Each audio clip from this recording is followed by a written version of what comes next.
Podcast 2. And this one, it's a film. So we did the book, Dave Goggins, on the first one. This one, I think I said at the start of the first, is going to be about a film. And this film was, or still is, an iconic film, 1986. So if you're born in the 90s, you might be going, I ain't got a clue. But hopefully you will know. And it stars Sigourney Weaver as Lieutenant Ellen Ripley. And if you don't know what the film is, it is not Alien, but the plural, aliens. So, before this podcast, I asked Sharon to do some research, which was to actually watch the film. Now, anybody who knows Sharon, or if you speak to myself or John, you'll find that a lot of our references fall on deaf ears. So you'll say something and you'll go, do you know what that's from? Or have you seen that film? Or what about that? And I'll go, I ain't got a clue. So because we wanted to make here To Tinpot Two a very broad podcast about everything and anything, we're mega film buffs in MKL, and I'm training Sharon to get there as well. Although Sharon does watch modern films, I think anything beyond 2015 is just a big no-no. And anything from forget Predator, forget anything like that. You will, yeah, all right. Well, that's potentially a future one, isn't it? Is Predator, but we wanted to do Aliens, and the reason why I wanted to do Aliens is because one is such an iconic film. Two is because there's so much to talk about that film. One being how unbelievably awesome it is, but also I've got a few little niggles that I think Mr. Cameron could have done a little better on. Now, obviously, he's open to feedback because I don't know if he's actually, because he's rejected all my emails. The rewriting of the script, pointings here and there, he just didn't want to hear it. So we'll crack on, and hopefully someone in Hollywood will pick this up, and then we'll have Aliens version 2. Which, please don't do that. If you're a Hollywood executive and you're watching this, please don't touch Aliens or anything like that, or Predator. You sort of tried to reboot that, but that was naff. But please don't touch Aliens. It's a classic. It's good enough, perfect in all its flaws as well. But obviously, I've seen this film, I don't know, oh God, 30 times at least 30 times. Sharon's only watched it once. So Sharon, you've obviously watched it recently. When did you watch it? Last night or the night before? 2 nights ago, yeah. 2 nights ago, right? So it's very fresh, and you're going to have fresh eyes, whereas I've got layered upon layered of toxicity in my eyes to review it on. So give me your thoughts on Aliens. One from, was it any good? Did you like it? The second one was, what did you take away from it? And the third is, were you expecting the ending? All right. Okay. I guess my expectations were just, you said it was really good, so I was like, okay, let's see. I did think it was very good. I thought the Ripley character was amazing in it. I hadn't seen Alien, so I had nothing. You gave me a bit of synopsis, didn't you, of what the first... Can you regurgitate that synopsis, please, for me? No. No. But yeah, the thing that really stood out for me when I was watching it was the pure bravery of both Ripley and that little girl Newt.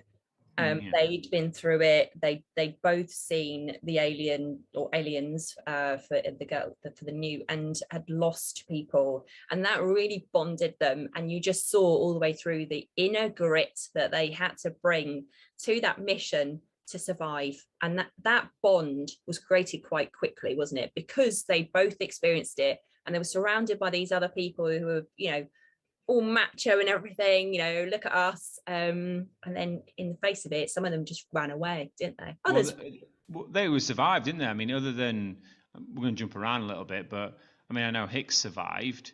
and Bishop, he survived, but he was a synthetic. It Yeah. was Ripley. He pulled it out of the bag, didn't he? Because at the start there was a trust issue there, wasn't Well, there? yeah, but and again, for people who haven't seen Alien, they're synthetic in that one, which is an artificial human being, malfunctioned, and it tried to kill Ripley in the first one. So at the start of the second film, well, I say not at the start, probably in the first sort of quarter of the film, after they've got Ripley to convince her to go, because bearing in mind she's been asleep for 50 odd years. So at the end of the first film, she's going to blow up, I think it's like £1 trillion spaceship, and she gets into an escape pod, but it's not an escape pod as you might be thinking of, a tiny little pod. The escape pod's probably about the size of an house. It's massive. So she gets in that, off she goes into space, ship blows up, and she's like, oh yeah, and a cat Jonesy, she's all jacked with that, little ginger cat, happy. But what she doesn't realise is that the alien is actually on the escape pod with her. So there's like this really iconic scene where she slowly steps into a spacesuit and starts putting it on, and she's like humming a song going, it's okay, it's okay, as she's trying to do the little code to open up the cargo, well, the doors on the ship to blow out. Anyway, she blows it out into space, and then she puts herself to sleep. Off she goes into deep space. They find her, don't they, 50 odd years later, take her out of a deep sleep, and then as you would imagine, so she was a lieutenant at the time in Alien. In the second one, so obviously they're understanding what was the thought process around blowing this up. Obviously all the evidence has gone because she blew it out of the airlock. The ship's been destroyed. You show me where this aliens have been. I mean, and again, we might go, well, why wouldn't you believe her? Imagine that now. No one will believe you. No one will believe you. So they demote her and then give her a menial job, and she can't sleep, can she? Because she's got all these nightmares about, Kane on his breakfast table, where it goes, that iconic scene where it comes out of him. And Burke, the corporate sleazy guy, is trying to convince her to go back down, because I think we were talking about it before, weren't we, Sharon? She was amazed that where they found the egg in the first one, where the facehugger came out onto Kane's face, they've been colonizing that for 20 years, haven't they? Yeah, that must have been pure panic, because she knew they were still there. That start of the story got to me a bit, because I could feel her frustration when Burke is standing there and he actually says shush to her, and he calls her a kiddo. Now she's been asleep for 57 years, and just a lieutenant. And she was a lieutenant, yeah. Yeah, this guy comes in all like, oh, I wanted to hit him, and I wasn't even there. And then all that bit around, she kind of presents the case with her passion and the truth and everything, and they're just like, yeah, case closed. That dismissiveness of her, but still she had that. She knew it was the right thing to do, to go back into the face of aliens or whatever. It was that word family for her, wasn't it? Once she heard there was families there, like, I've got to go. It doesn't matter.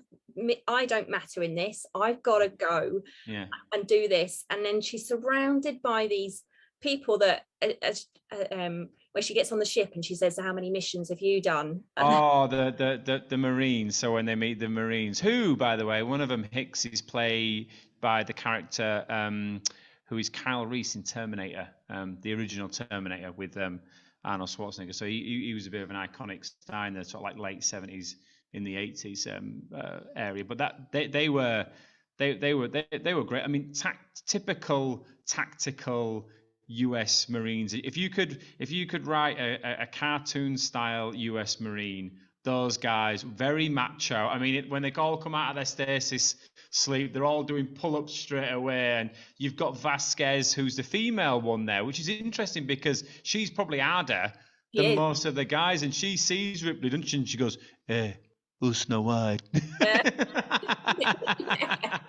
Yeah. And it's Ripley that survives them all and is completely badass through the whole. Well, exactly. Well, they're all talking out there at the start, and she's giving a brief, and you know that she's been smashed a little bit because they don't believe her, and she's in a hangar, and she's surrounded by Marines and tanks and all sorts, and she's umming and ahhing, and they're going, look, all I need to know is one thing. where they are. And they all start laughing. And then she sort of penny drops for Ripley, doesn't she? And she turns around and goes, hang on, because it took just one of them things to wipe out my entire crew. And if we're going down there and there's more than one, I hope you guys are ready. And they're all like, yeah, we'll deal with it. We'll sort it out. Yeah. I love that bit where she comes out then and I think they call it a loader, don't they? That robotic thing. Where do you want it? B12. Yeah, and they're like, oh, okay. That's the moment for them when they see her credibility. I love that. And that's, again, at the end, that's the scene at the end where she comes out in that. She's got that robotic thing around her head, but really she's like this with that alien, that queen, isn't she? And it's things coming out at her. And she's seen that claw go into Bishop, hasn't she? Those claw, I think there's that bit at the start, isn't there, where they I think they're all getting on it looks like a warthog out of Halo, but it gets onto the ship, which gets onto the tactical ship, which then goes into the main ship, which is then going to be a drop ship. And then off they go into the planet, and they're all sort of getting loaded up out, and they're going, we got tactical nukes, ball breakers, blah, blah, blah, all getting all manly. And then they're all sat around and they're going, how many combat drops for you, or how many missions has it been for you? And he goes, 52 simulated. And she goes, how many combat drops? And he goes, 2, including this one. And he was like the main guy. And they're going, I don't know. But the first thing I want to pull James Cameron apart on is that drop. Because goddamn Elon Musk for educating everyone on space. But they're outside the planet, okay? Massive ship set outside the planet, out of the atmosphere. It's in space. It's in orbit. It's in space. And they're all sat there waiting to go into this drop ship like it's a roller coaster. You know those roller coasters where you all sit in a circle and it goes up and then drops and then up and then drop and then up and drop. That's all I can remind of. But they're sat there and they're going, right, 3, 2, 1, and the pilot presses a button and it sounds like an 18-wheeler letting go of its brakes. It goes, tss, and then it drops like a freight train. I'm going, but it's in space and it's not powered. There's no rockets that push it out of the ship. It wouldn't just drop like that. James Cameron, physics. God's sake, really annoying. I mean, I've seen it so many times, but every time I watch that, I go, yeah, it looks cool. And that would work in the atmosphere of the planet, because obviously it's a breathable atmosphere. They're terraforming it because they're walking around outside breathing. So they'd be able to drop ship it like that, but not in the middle of space. Plops. Do you feel better? Yeah, well, I've got many more, so we'll continue. Anyway, so they've got down to the planet now, haven't they? And they land. It's raining. They go to the sort of area where the sleeping quarters are, where they all eat, where they all sort of live. And it looks like there's been like a big battle there, because there's sort of like barricades up on in the corridors. There's melted floor because the aliens have got acid for blood, and they're saying this is where maybe some of Ripley's bad guys have been tagged, and that's obviously their blood. And then they sort of see some scuffling, don't they? Because they've got motion sensors, and it starts picking stuff up, and then they fire at it, but Hicks sort of like moves the other guy's gun away so he doesn't shoot it, because he sees it's a kid. And then that's when they come across Newt, isn't it? And she survived in there for, God, I don't know how long, on her own with no weapons or no training. Yeah, exactly. And that's the start of that bonding then, isn't it? Well, that was the thing, because it sort of becomes a siege film, because the colonists, so there's about, I don't know how many there are, about 50 colonists, let's say. They've all gone missing, and they've all got trackers on them, like heart sign, vitals tracking, because it's the future. So why wouldn't they? So they're all sort of sat in the comms room, and Hudson is looking for them on the monitor, and he finds them all down like by I think it's like near an incinerator, somewhere warm, which is sort of like getting to the point of why would they go somewhere warm and dense like that? And it's because that's where the aliens are nesting, but they don't know that at this point. So they see like all these 50 pings, and they're going, what's going on there? I think Hicks even says, is it a town meeting? Why are they all down there? So they all tool up, don't they, and off they go. And then they're getting in there, and then what happens is they realise that they're near the thermonuclear reactor, so they can't have any firing in there. because I think their rifles fire, pulse rounds and explosive tips. So if they fire and they hit the reactor, it's going to cause a nuclear explosion. So they police all their weapons off them, don't they, other than flame units? And they're going, hang on. That's terrifying. What's going on? And then one of the biggest iconic scenes is where they walk over to that person on the wall and sort of like grab her by the hair and pick her hair up, and she's going, kill me, and it comes out of her. Oh, it's that for me. When I first saw that, I didn't like that when I first saw it, because I was a lot younger than I was now. I still don't like watching it today, because you imagine what that must feel like. And that's what they do. So they land on you with these face huggers, put like a massive long thing into your stomach, lay an egg, and then it'll fall off, and then a couple of days later that egg will hatch, but it doesn't come out in a nice way. It bursts through your rib cage, and then off it goes. So they find that woman, and then it sort of like goes into that like battle, doesn't it, where they go, let's rock, and then obviously Vasquez and the other dudes being naughty, and they put bullets in their guns, haven't they? So they're firing left, right, and center, and then they get wiped out one by one. But what I do like about that scene is when the commander, who's sort of like sat outside the battle unit in his tank, doesn't know what to do, and she takes over and gets hold of the controls and just drives it through the wall. Saves them. Yeah. If you want for her, they'd have all died. Yeah, that was brilliant. What I really liked was that it's such an old film, but they still managed to bring some of the tech sort of feel of the future, like electric cars and tanks. Yeah. That's a good point. Yeah, because it's not there's no exhaust or anything on that tank, is there? It's just 100% electric. Looks futuristic. Yeah, but she goes right, takes control, bashes the other guy out of the way, goes right, I'm going to go and get these people. Yeah. That's her approach all the way through, isn't it? Well, that's her, isn't it? Yeah, because she's I mean, that was probably what made her survive in the first film, but in the second one, it's like she's got extra balls on her, because she's almost gone. It's almost like she's putting some demons to bed, because she was so traumatized by the first experience or the encounter with the xenomorph that she's thinking on the second one, this isn't going to be how it's going to be. But then obviously they rescue a handful of Marines, bring them back to the command center, but then it does turn into a siege because they have to barricade themselves in, and they have those automatic. I mean, there's a great scene in the extenders cut version, director's cut, is they've got those sentry guns on the outside, and they've got, you might not have seen it in the version you watched, but they're firing real rounds, but they're automated guns, but you can watch them from the screen back in the command center.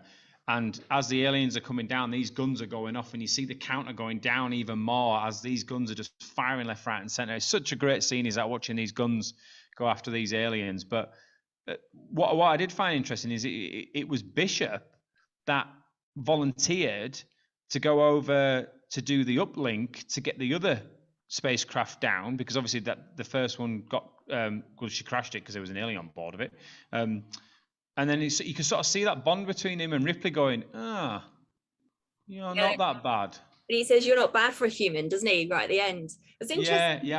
Yeah, because obviously you said about her going over to the panel and going, it's okay, I'm okay. The first thing that Bishop says over the radio is, it's okay, we're okay.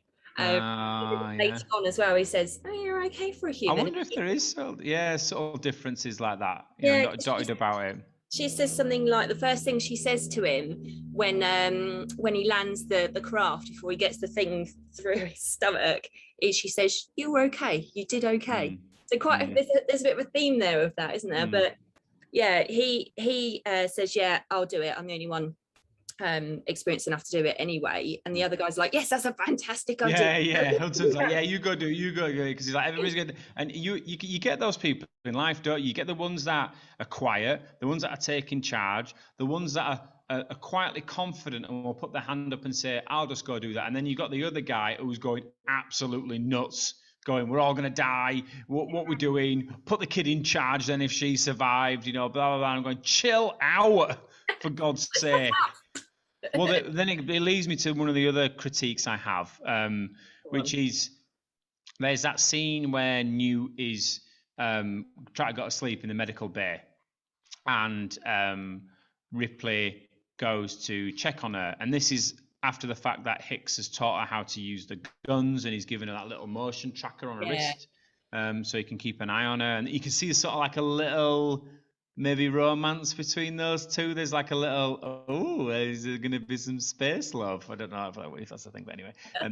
So she then goes in to check on Newt, and what we don't realise at the time is that Burke has obviously locked that room, but before he did that, he put 2 of those facehuggers in there, because the plan was, if he impregnated Newt and Ripley with one of the eggs, then he can get it through quarantine.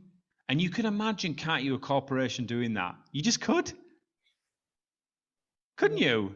Definitely. I could definitely imagine a business going, that is a very valuable biological warfare killing machine. If we can capture them, if we can breed them, and we can tame them and train them, then those things will be phenomenal. Zero scruples, that guy. Just didn't care. He completely selfish, very weak, just thinking about the commercial element. I'm so glad he got eaten. Well, exactly. Yeah, and you can and this was the sort of comes to my frustration. So Ripley wakes up, Newt's still asleep, and then she wakes up and she goes, tries to keep her quiet because something doesn't seem quite right. But Ripley's got a leather jacket on. So the facehugger jumps out of somewhere and tries to grab her, and she pushes it away, and then they sort of gather round. And Ripley knows better than anyone else that as soon as that thing gets on your face, then that's it, forget it, because you can't get it off, because it'll either choke you to death, or if you try and cut it off, it's got acid for blood, so forget it. You've got to let it do its thing. Why didn't she just take her leather jacket off and put it over Newt's head? And then, yes, Ripley's exposed, but the kid is safe. But she's not. She's just out, gob open, going, oh, what's happening? It's like, get it in here. I mean, that's a different conversation. And then she obviously lights the fire the fire sensors, and then the Marines come, shoot it out, and then they jump through the glass and then kill them. But then that's when they get wise to Burke, don't they? Because obviously Ripley says to him, that's the only way you could get it through quarantine. Well, the fact that he moved her gun, that was the giveaway for her, wasn't it? She was like, where's my gun? Oh yeah, he did, didn't someone did that. That was Burke. That was what, if he hadn't have moved the gun, he might have, but that was game over. Yeah. So he did that, she knew it was him, because someone had to physically do that. Yeah, because obviously, someone's been. They're not that smart.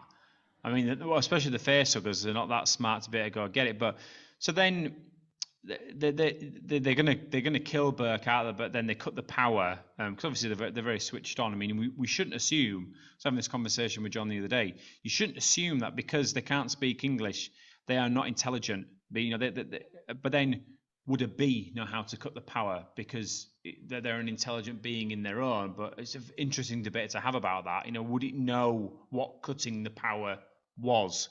How would it know that? Anyway, not to go down that route. But then they're going to kill Bert. They cut the power. They then move back into that room. They're then in the roof, fall down into the room. That's a great scene, isn't it? Where he's on the motion sensor. And he's right outside the room, and he goes, right, get back, weld it shut. And he goes, it's 3 meters, and they're going, that's in the room? That's impossible. And then they all sort of look up. Yeah, someone lift the thing, and it's like, that just reminds me.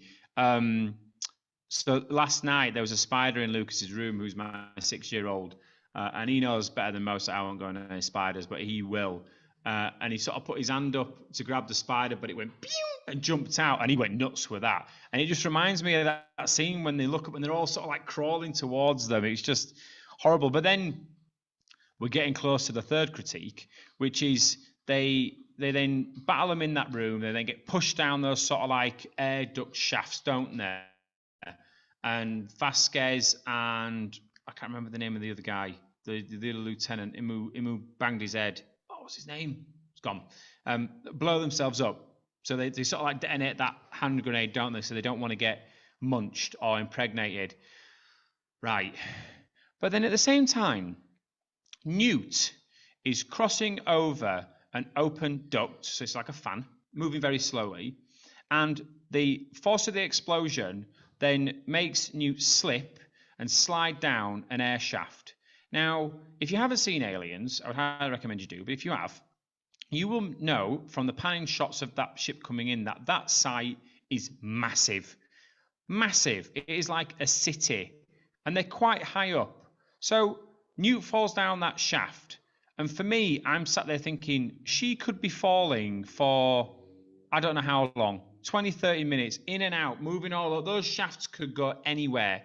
And before that happened, Ripley put the not a motion sensor, the range sensor on her hand, so to be able to track her. But it's not GPS. It just gives you a range. That's all it does. So, cut to the next scene. Ripley and Hicks are stood above Newt, who's in the sewer underneath her. How did they find her that quick? I mean, I know it's beeping, but Jesus Christ, that place is massive. How did they know? There's no GPS. Oh, that so frustrating. So frustrating. And obviously they go to cut her out, don't they? Get her under from the sewer, but then the alien takes her away. And I don't know if you noticed that scene where she's going, "They don't kill you. They don't kill you." So when they've taken her, they know they don't kill them. They impregnate them. And then she goes to the and I think I said this to you earlier. There's that scene where Bishop turns up in the ship, and they've got plenty of time left because obviously set this thermonuclear explosion to happen. And he goes, "We've got like 30 minutes, plenty of time." And she goes, "Now we're not going." And he goes, "What? Yeah. What do you mean we're not going? Well, why?" Yeah. But then there's that scene where she's tuning up, and you tell me, Sharon, because obviously you're a mother. If any of your boys were taken like that, I mean, what competent mother, wouldn't go back? There's nothing in this world that would stop you from doesn't matter whether you're mother or father, you would go and get your child, wouldn't you? And I know that's not her child, but the bonding that they have, the fact that they've bonded and the bravery, they fought both personal fights against these creatures. And I love it when she finds her and Newt goes, "I knew you'd come back." Yeah. She knew, and after that she calls her mummy, doesn't she? That's the line for me. That sort of like, you go, as she picks her up, the kid calls her mummy, and you go, oh, I mean that bond is just there, because obviously it's through the struggle, isn't it? But what I found fascinating about that scene is, one, Ripley is very believable as the heroine there, very, very believable. She's very switched on, because you think about that stressful. She's not combat trained. I mean, she's a lieutenant, so she probably would have had some basic training, but she's not combat trained. But she's switched on enough to know that she's going into the layer, so I'm going to light flares and drop them on the floor, so I know my way back, so I'm going to be coming back very quickly with a child in tow, hopefully, and probably being chased by a load of aliens. I mean, for her to have that thought process, as well as the panic of the thing's going to blow up, and what are they doing to her? What am I going into?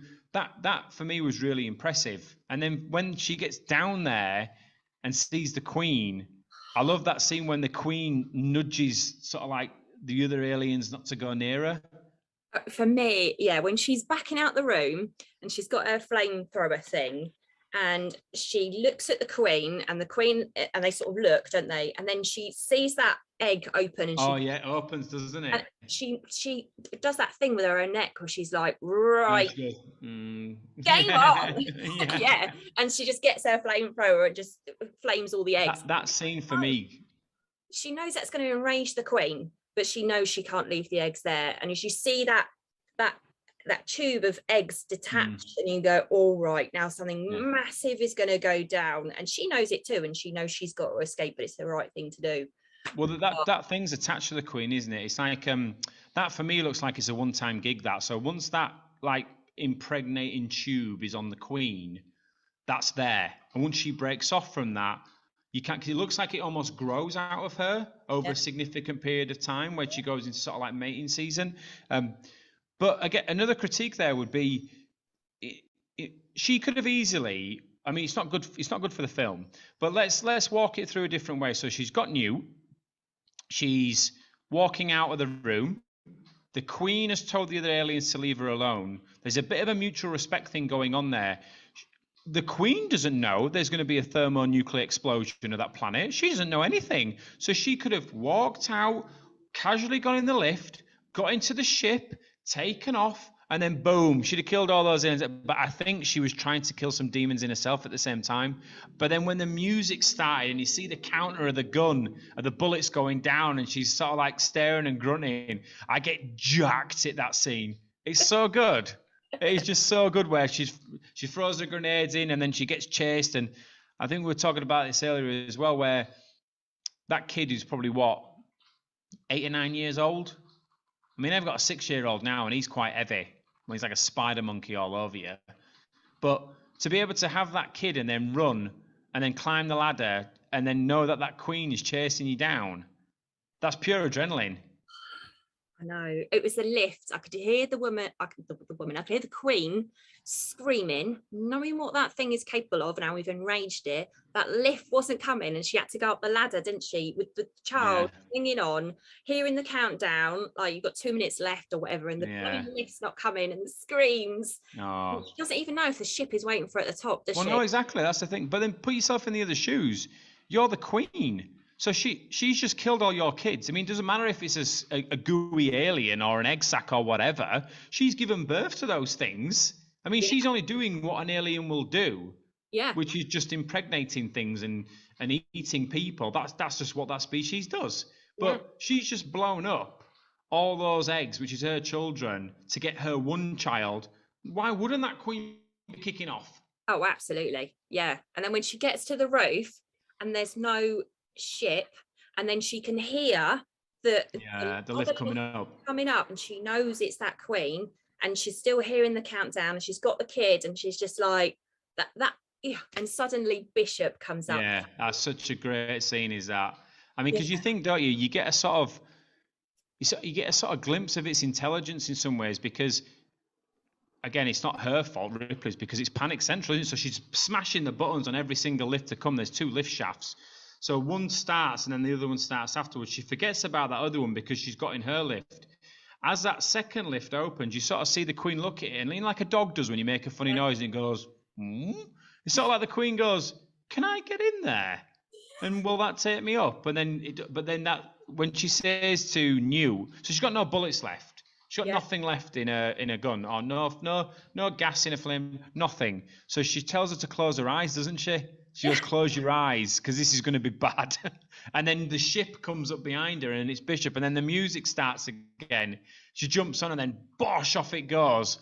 But then it must only be, I don't know, God knows how fast that ship can go, but it's not that far away when that nuclear explosion goes off, and then it is absolute carnage. But tell me, Sharon, when that ship landed back onto the main mothership, did you think that film was over?